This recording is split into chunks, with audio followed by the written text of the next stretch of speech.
आणि बुलेटिनच्या सुरुवातीलाच महत्त्वाची बातमी आहे। शिवसेना पक्ष आणि चिन्ह प्रकरणी सुनावणी सुरूच आहे। आजही ज्येष्ठ विधिज्ञ कपिल सिब्बल यांचा युक्तिवाद पाहायला मिळेल आणि सुरुवात होईल ते प्रामुख्याने आमदार अपात्रतेच्या मुद्द्यावर लक्ष केंद्रित करतायत। मागच्या सुनावणीत सुद्धा त्यांनी आमदार अपात्रतेवरनं युक्तिवाद केलेला होता आणि आताही तोच मुद्दा ते पुढे घेऊन जाणार आहेत। अनेक मुद्द्यांना त्यांनी हात घातलेला आहे। या संपूर्ण प्रक्रियेत त्यांनी अनेक प्रश्न हे उपस्थित केलेले आहेत। एकनाथ शिंदे यांच्यावरतीही अनेक दोषारोप त्यांनी ठेवलेले आहेत। त्याचबरोबरीने राहुल नार्वेकर यांच्या संदर्भातही अनेक प्रश्न उपस्थित केलेत। निवडणूक आयोगाला सुद्धा धारेवर धरण्याचं काम कपिल सिब्बल यांनी केलंय। यानंतरचे युक्तिवाद सुद्धा तितकेच महत्त्वाचे असणार आहेत, कारण कपिल सिब्बल यांनी केलेले जे आरोप आहेत ते खोडून काढण्याचं काम आता येत्या काळामध्ये शिंदे गटाचे वकील निवडणूक आयोग आपल्याला करताना पाहायला मिळेल। तर कपिल सिब्बल यांनी नेमका काय युक्तिवाद केला आणि काय आहे सुनावणीतील महत्त्वाचे मुद्दे पाहूया।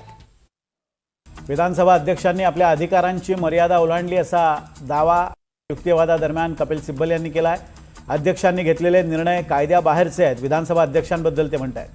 पक्षाच्या घटनेत लक्ष घालण्याचा अधिकार विधानसभा अध्यक्षांकडे कुठून आला असाही त्यांनी सवाल केला आहे। विधिमंडळ पक्ष म्हणजे राजकीय पक्ष असं अध्यक्षांनी म्हटलंय, पण परिशिष्ट 10/1B नुसार अध्यक्षांनी असं म्हणणं बरोबर नाही, कायदेशीर दृष्ट्या ते चुकीचं आहे। अध्यक्षांनी राजकीय पक्ष आणि विधिमंडळ पक्षाची सरमिसळ केली असाही दावा त्यांनी केलाय। विधानसभा अध्यक्षांनी आधी निकाल ठरवला आणि नंतर गुंतागुंतीचे तर्क मांडले आणि तो निकाल दिला। परिशिष्ट 10(1)B नुसार आमदार पक्षाचे असतात, पण आमदार म्हणजे पक्ष नव्हे। अध्यक्षांनी पक्षाचं संविधान म्हणजे घटना लक्षात घ्यायला हवी होती। अध्यक्षांनी निर्णय देताना फुटीच आधीचं पक्षाचं संविधान का वापरलं नाही असाही सवाल त्यांनी या युक्तिवादादरम्यान केलाय।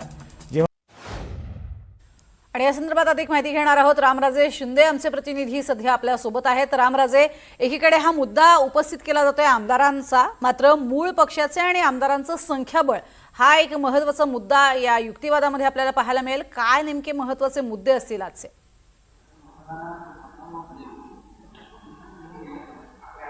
बिलकुल, खरं तर शिवसेनेची घटना आणि त्याचबरोबर मूळ पक्ष म्हणून राजकीय पक्ष म्हणून शिवसेनाच निर्णय घेऊ शकते आमदाराच्या संदर्भामध्ये, हा सुद्धा सांगण्याचा प्रयत्न केलेला आहे। आणि विधिमंडळ पक्षाचा एक गट जरी एकनाथ शिंदे यांच्याकडे गेला असला तरी सुद्धा तो मूळ जो बांधील राहतो तो म्हणजेच की राजकीय पक्षाला, त्यामुळे ज्याचा राजकीय पक्ष आहे त्याच्याकडेच हा विधिमंडळ पक्ष सुद्धा असायला पाहिजे, हा पहिला मुद्दा। आणि दुसरा मुद्दा म्हणजेच की उद्धव ठाकरे यांचाच व्हीप यांचाच गटनेतेचे आदेश जे आहेत या विधिमंडळ पक्षानं ऐकायला पाहिजे होते आणि ते जर ऐकले नसतील तर ते अपात्र ठरतात असं सुद्धा सांगण्यात आलेलं आहे। मात्र जेव्हा ही फूट झाली तेव्हा सगळ्यात अगोदर जबाबदारी कोणाची येते तर विधानसभा अध्यक्षांची येते। आणि मग अशा वेळी विधानसभा अध्यक्षांनी मात्र या आमदारांना अपात्र ठरवलं नाही, या उलट एकनाथ शिंदे त्याचबरोबर जे चीफ व्हीप होते गोगावले त्यांना ग्राह्य धरलं आणि त्यांची फूट जी आहे ती कुठेतरी एक प्रकारे मान्यता दिली, जो की त्यांचा अधिकारच नाही असा सवाल जो आहे, दावा जो आहे तो करण्यात आला होता कपिल सिब्बल यांच्याकडून। आज पुन्हा डिस्क्वालिफिकेशनच्या संदर्भामध्ये काही आक्षेप घेतले जाणार आहेत आणि आजच कदाचित कपिल सिब्बल यांचा युक्तिवाद संपण्याची शक्यता आहे आणि त्यानंतर एकनाथ शिंदे यांच्याकडून युक्तिवाद सुरू होईल आणि त्याचबरोबर निवडणूक आयोगाकडे पण युक्तिवाद होईल आणि त्याशिवाय इलेक्शन कमिशनच्या व्यतिरिक्त विधानसभा स्पीकर तर त्यांच्याकडून पण युक्तिवाद होण्याची शक्यता आहे। त्यामुळे आता 2 दिवस उरलेले आहेत, आज आणि उद्याचा। आज कपिल सिब्बल करतील आणि उद्या एकनाथ शिंदे यांच्याकडून युक्तिवाद सुरू होईल आणि त्यानंतर एका दिवसामध्ये हा संपणार नाहीये, तर पुढच्या आठवड्यामध्ये पण ही सुनावणी होण्याची शक्यता आहे। अगदी अंतिम सुनावणी आपण म्हणतोय, मात्र या सुनावणीतही अनेक मुद्दे हे अधोरेखित केले जात आहेत। कपिल सिब्बल यांच्याकडनं जर बघितलं तर निवडणूक आयोगापासून ते अगदी नार्वेकरांपर्यंत सगळ्या मुद्द्यांना त्यांनी हात घातलेला आहे। यावरती आता जी पुढची सुनावणी होणार आहे त्यामध्ये त्यात सुद्धा शिंदे गटाचे वकील असतील, निवडणूक आयोग असेल, अगदी स्वतः नार्वेकरांचे वकील, अशा स्वरूपात ही सुनावणी टप्प्याटप्प्यात पार पडेल आणि आरोपांचं खंडन करण्याचा प्रयत्न होईल। कशा पद्धतीनं तो होऊ शकतो? सगळ्यात अगोदर मुद्दा म्हणजेच की एकनाथ शिंदे यांच्या संदर्भात जी सुनावणी असणार आहे तर ती या महिन्यात होऊ शकते किंवा पुढच्या महिन्यामध्ये सुद्धा जाऊ शकते। कारण काल जेव्हा सुप्रीम कोर्टाच्या समोर हे विचारण्यात आली एकनाथ शिंदे यांच्या वकिलांना की तुम्हाला कधी करायचं आहे आर्ग्युमेंट. तर त्यांनी सांगितलं की सुप्रीम कोर्ट जेव्हा वेळ देईल तेव्हा आम्ही तयार आहोत. जरी पुढील आठवड्यामध्ये सांगितलं तरी आम्ही करू किंवा सप्टेंबर महिन्यामध्ये जरी सांगितलं तरी आपण करू. त्यामुळं आज हे ठरेल की पुढची तारीख जी आहे एकनाथ शिंदे यांच्या युक्तिवादाची ती कधी असणार आहे. ऑगस्ट महिन्यामध्येच होईल का सप्टेंबर महिन्यामध्ये होईल हे सुद्धा आज निश्चित होणार आहे. दुसरा मुद्दा म्हणजेच की कपिल सिब्बल यांची आतापर्यंत सर्वांनी बाजू ऐकून घेतलेली आहे आणि एकच बाजू जी आहे ती समोर आलेली आहे हो. ती म्हणजेच की उद्धव ठाकरे यांची. दुसऱ्या आणखीन बाजू विधानसभा अध्यक्षांची बाजू येणं अपेक्षित आहे.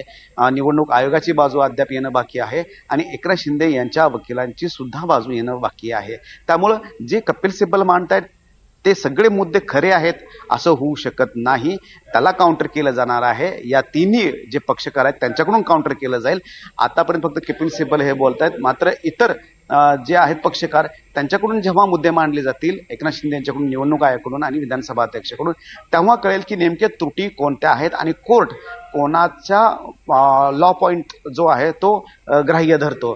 त्यामुळं या तिघांच्याही आणि या तिघावरही अनेक आक्षेप घेण्यात आले. कपिल सिब्बल यांनी पहिला आक्षेप घेतलेला आहे विधानसभा अध्यक्षावर की त्यांनी ही परवानगी द्यायला नाही पाहिजे होती, अपात्र करणं गरजेचं होतं. एकनाथ शिंदे यांना गटनेता म्हणून कसं काय निवडलं, याचाच अर्थ की तुम्ही मूळ राजकीय पक्षाला बाजूला करताय आणि एकनाथ शिंदे यांनी फोडून पक्ष बनवलाय आणि त्याला स्वीकारताय असा मेसेज जातोय. त्यामुळे एक प्रकारे विधानसभा अध्यक्षावर आक्षेप घेतलेले आहेत त्याचं उत्तर जे आहे ते विधानसभा अध्यक्षांना द्यावं लागणार आहे. त्याचबरोबर की मतदान करण्याचा अधिकार या संपूर्ण खासदारांना होता कारण त्यांच्या विरोधामध्ये अविश्वास ठराव होता. परंतु मतदान प्रक्रिया झाली आणि विधानसभा अध्यक्षाची निवड सुद्धा झाली.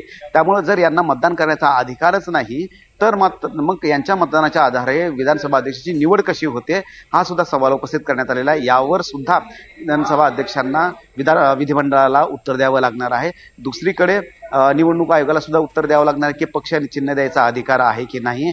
याच्यामध्ये मात्र कोर्टाने हे सांगितलेलं आहे की जर तुमचं असं म्हणणं असेल की निवडणूक आयोगाचा अधिकारच नाही तर मग निवडणुकाचा अधिकार काय आहे याच्यासाठी लार्जर बेंचकडे म्हणजे की 7 जजेसच्या बेंचकडे हे प्रकरण न्यावं लागणार आहे. तसं होतंय का ते बघावं लागणार आहे आणि तसं जर झालं तर याचा अर्थ आणखीन 1-2 वर्ष ही सुनावणी लांबणीवर जाऊ शकते. मात्र जर केवळ अधिकार आहे मात्र अधिकारामध्ये त्रुटी आहे असं जर म्हटलं तर मात्र याच्यावर निकाल आता निघू शकतो. नक्कीच. तुर्तास धन्यवाद या संपूर्ण माहितीसाठी रामराजे.